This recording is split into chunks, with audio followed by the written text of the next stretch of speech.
मोअज़्ज़ज़ अरकान, जनाब स्पीकर,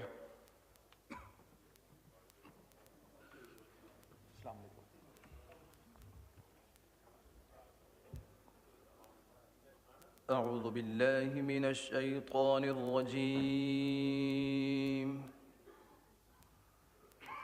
बिस्मिल्लाहिर रहमानिर रहीम।